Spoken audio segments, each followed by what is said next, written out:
اللہ کی ذات صفات میں کسی کو شریک کرنا یہ شرک کہلاتا ہے. یہی لغوی معنی ہے نا بھائی, اسی کو شرک کہتے ہیں نا. اللہ کے برابر جاننا, اللہ تبارک و تعالیٰ کی ذات میں شریک کرنا, اللہ تبارک و تعالیٰ کے ہے نا اس کی صفات میں شامل کرنا, یہی شرک کہلاتا ہے. تو میلاد مصطفیٰ اور جھنڈے کہاں سے شرک ہو سکتے ہیں یار؟ واللہ قل هو اللہ احد اللہ الصمد لم یلد ولم یولد. ہم کہتے ہیں لم یلد ولم یولد, نہ وہ کسی سے پیدا ہوا اور نہ اس کے جوڑ کر کوئی. جب اللہ اللہ ہے جو پیدا ہونے سے بعد ہے, مصطفیٰ مصطفیٰ ہے جو شب ولادت میں دنیا میں تشریف لاتے ہیں. تو اللہ پیدا نہیں ہوتا, نبی پیدا ہوتے ہیں. اگر پیدائش مناؤ گے تو یہ شرک کا خاتمہ ہے, اور ہم بتاتے کہ یہ شرک نہیں, اس لیے کہ اللہ وہ ہے جو پیدا ہونے سے پاک ہیں اور نبی وہ ہیں جو پیدا ہوتے ہیں. تو یہ امتیاز ہونا چاہیے. خیر, حضور مدینے آ گئے. اب حضور کے مدینے جیسا, پہلے وہ یثرب تھا, یثرب, مدینہ نہیں کہتے تھے لوگ, کہتے تھے یثرب. یثرب یعنی بیماریوں کا گھر, لوگ جانے سے ڈرتے تھے. بلکہ حال یہ تھا, مفسرین لکھتے محدثین, کہ اگر کوئی مدینے چلا جاتا تو بیمار ہو جاتا, بہت بیمار, کئی لوگ تو مر جاتے. مقام ابوا پر ہمارے نبی کی امی کا انتقال ہوا, لیکن جب حضور علیہ السلام مدینے میں قدم رنجا ہوئے, مدینے کی مٹی نے حضور علیہ السلام کے قدموں کو چوما, تو اب وہ مٹی بیماری والی نہیں بنی, بلکہ وہ مدینے کی مٹی کھا کے شفا بن گئی. اب تو لوگ بیمار لوگ اسے شفا کے لیے لے کر جاتے گئے, مریضوں کو مدینے کی مٹی کھلاتے گئے, اللہ بیماروں کو شفا تھا. یہ حضور کا مدینہ ہے. لوگ دیکھے سید صاحب ساتھ میں تھے پچھلے سال عمرہ میں, ہے نا, تو یہ جنت البقیع کے اندر یہ سید صاحب نے بہت ساری مٹی اس جگہ سے اٹھا لی. حالانکہ میرا بھی دل چاہ کہ میں بھی اٹھاؤں, لیکن سید صاحب کی کچھ باتیں یاد آ گئی. حالانکہ یہ بھی عشق ہے, وہ بھی عشق ہے, وہ بھی ادب, یہ بھی ادب ہے. مٹی کا یہ کھا کے شفا. یہاں ہزاروں صحابہ جنت البقیع کے اندر دفن ہیں. نبی کے اہل بیت سیدہ فاطمہ, امام حسن ہے, سیدنا عبداللہ گئے, سیدنا عباس ابن عبد المطلب گئے, نبی علیہ السلام کے گھر والے یہاں پر ہیں. اب بتاؤ وہ مٹی کھا کے شفا نہ بنے تو کون سی مٹی بنے گی؟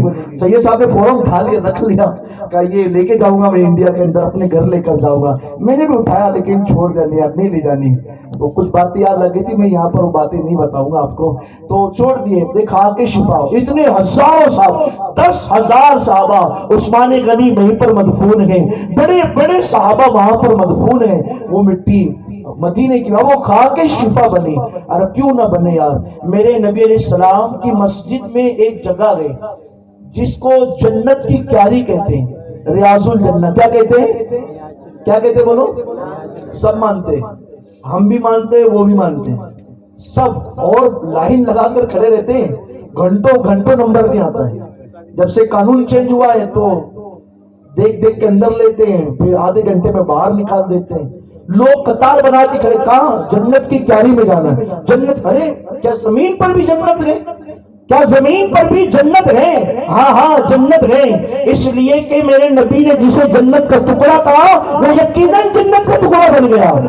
مسجد نبوی شریف میں حضور علیہ السلام کے ممبر سے لے کر آپ کے روزے تک جتنا وہ حصہ گئے, روزے سے ممبر تک, ممبر سے روزے تک جتنا یہ حصہ گئے, یہ جنت کی کیاری ہے, اسے ریاض الجنہ کہتے گئے. لوگ یہاں پر کھڑے ہو کے نمازیں پڑھتے گئے, دعائیں کرتے گئے. یہ دنیا میں جنت کا حصہ گئے, جنت کا حصہ ہے. اب مجھے بتاؤ یہ جنت کا حصہ بنا کیسے, اسے یہ اعزاز ملا کیسے؟ یا مسجد ہونے کی وجہ سے اسے جنت کا حصہ کہا گیا, اسے ریاض الجنہ کہا گیا, کہ اس میں نماز ہوتی ہے, اذان ہوتی ہے, تلاوت قرآن ہوتی ہے, کہ اس وجہ سے یہ جنت کی کیاری بنی؟ کہیں گے نہیں نہیں, پوری دنیا کے اندر اذانیں ہوتی ہے, نمازیں ہوتی ہے, تلاوت قرآن ہوتی ہے. پھر اس ٹکڑے کو یہ خاصیت کیسے حاصل گئی, اس ٹکڑے کو یہ شرف کیسے حاصل گئی؟ تو اللہ اکبر, بس ایک جملہ نکلتا گئی, اس لیے کہ حضور کے روزے سے لے کر منبر تک، ممبر سے لے کے روزے تک، روزے سے ممبر، ممبر سے روزے تک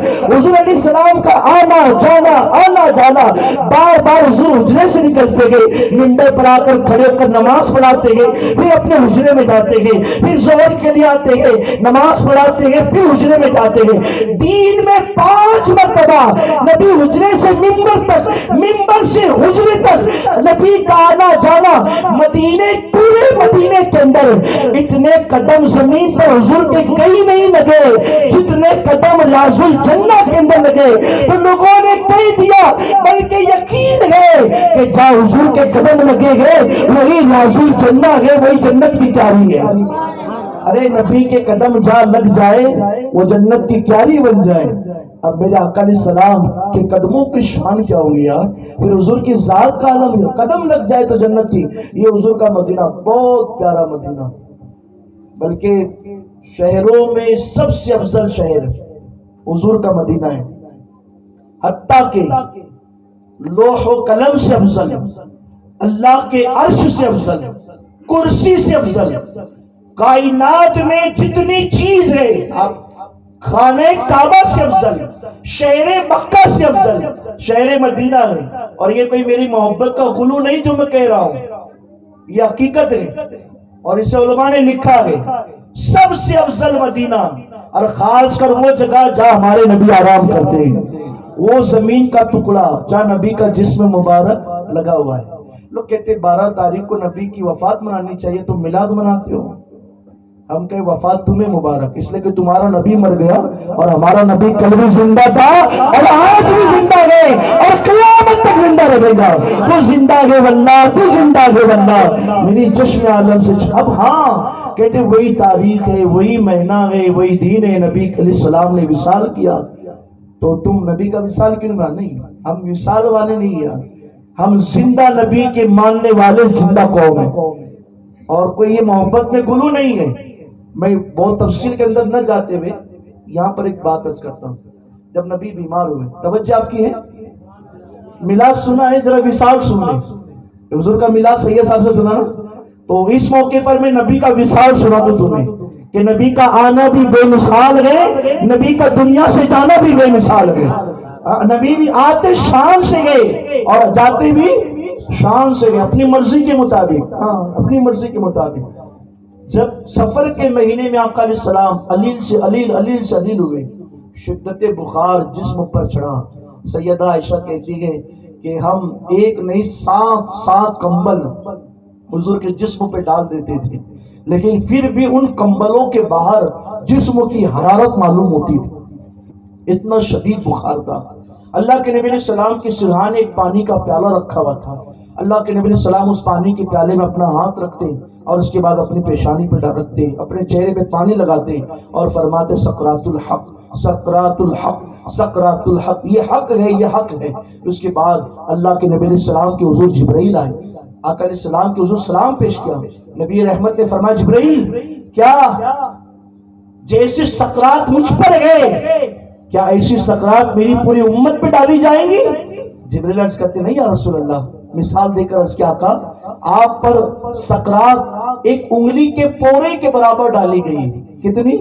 انگلی کا پورا، جو ناخن کے نیچے کا حصہ ہے جسے پورا بولتے ہیں، کہ پورے کے برابر آپ پر سکرات ڈالی گئی ہے، لیکن آپ کی امت پر پورے پنجے کے برابر سکرات ڈالی جائے گی۔ اتنا سننا تو نبی اسی وقت بے قرار ہو گئے، ہاتھ اٹھ گئے، اللہ یہ میری امت ہے، اللہ یہ میری امت ہے، اللہ مجھے میری امت کی پوری سکرات دے دے اور امت کو سکرات کے عالم سے بچا لے۔ نبی کی دعا تیرت کب ہونی تھی، اللہ نے قبول فرما لے۔ سکرات بھی حضور نے اپنے آپ پر لی، اتنی سکرات کے کمبلوں سے باہر حرارت معلوم ہوتی تھی۔